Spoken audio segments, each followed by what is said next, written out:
Omaly alatsinainy no nigadina tany Luanda renivohitry Angola ireo mpilalao LGK+ izay hiatrika ny fiadina ny amboarany Confédération africaine ny baolina kitra. Raha pitso alarobia 2 Aogositra no hiatrika ny lalao mandroso izay ifandonany amin'ny ekipany Desportivo Progresso do Sambukila da Londa Sul. Ity solitena malagasy ity tafiditra amin'ny dingana savaranando ny fiadina ny amboarany CAF ity fionana ity noho tsy fisian'ny kanja manaraka ny fenitry ny mpitantana ny baolina kitra africaine dia mbola ny atoerana ny Luanda ihany no ataony lalao miverina ho an'ny mpilalao ny Disciple FC izay hiatrika ny lalao miverina ny Afrika Atsimo amin'ny fiadina ny tompon-daka ny Afrika kosa indray dia raha pitso ihany koa izy ireo no hiazo any Johannesburg.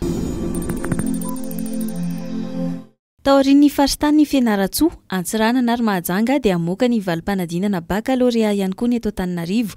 Raha ny loharambavao avy any amin'ny Université n'Antananarivo dia ny alakamisy 12 Aogositra zao no atao ny fiadikevitra ny amin'ny salanisa ambany indrindra azona ny mari-pahaizana. Tokony hivoaka 7:40 ora aorian'izay ny valim-panadinana ho etran'ity loharambavao ity, izany hoe vinavinaina amin'ny farany herinandro no hivoaka ny peta-drindrina ho an'ireo izay afa-panadinana baccalauréat eto Antananarivo. Omaly alatsinainy no tonga teto Antananarivo ireo sokatra sy savelona nampodiana avy any Comore. Raha ny tatitra nataony Max Fontaine, ministry ny tontolo iainana sy ny fampandrosoana lovainjafy, androany talata teny Nanisana dia 2.30 amin'ireo 400 tratra naondrana tsokosoko tatsy Comore no tafaverina ka ny 2.70 amin'izy ireo sisa novelona. Rehefa vita moa ny fikirakirana ireo biby arovanareo dia averina any amin'ny fonenany Voajanahary any Berenty ireo sokatra ireo. Ankoatr'izay dia nisy ihany koa ny fahatratrarany Zandarmaria-pirenena teny Ivato sokatra miisa 8 sy 200 saika ahondrana ho iatran'ny ministra. Olona roa voaroiroy amin'ity fikasana hanondrana tsokosoko biby arovana ity no voasambotra.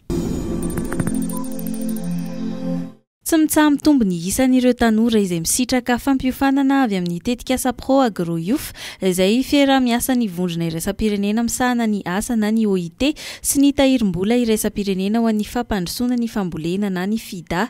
Atao anatin'izay herintaona sy 7 volana nisy ny tetikasa izay dia efa mahatratra 770 ireo tanora nahazo fampiofanana raha nitatitra avy amin'ny Sylviana Voloniaina mpitantana ny fandaharan'asa ao amin'ny OIT androany talata.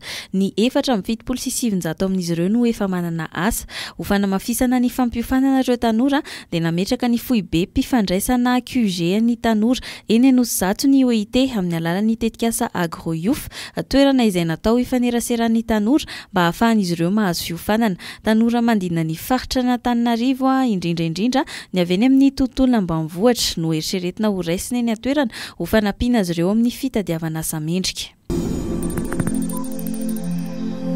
Efa miroso amin'ny asa fanomanana ny fanaraha-maso ny fifidianana ben'ny tanàna sy mpanolotsaina ny tanàna izay ho atao ny 1 Desambra ho avy izao ny fiarahamonim-pirenena safidy raha nambarany mpitondra tenin'izy ireo Désiré Marie Stella Razafintsalama tamin'ny resaka ny fanaovany tambanao gazety androany talata. Efa iroso amin'ny fanofanana ireo mpitsirika sy mpanaraha-maso ny fifidianana manerana ny distrika ny fikambanana raha ny voalazany hatrany. Ampiasa ireo fitaovan-tserasera rehetra ihany koa izy ireo mba hampitana ny vaovao ho an'ireo olom-pirenena.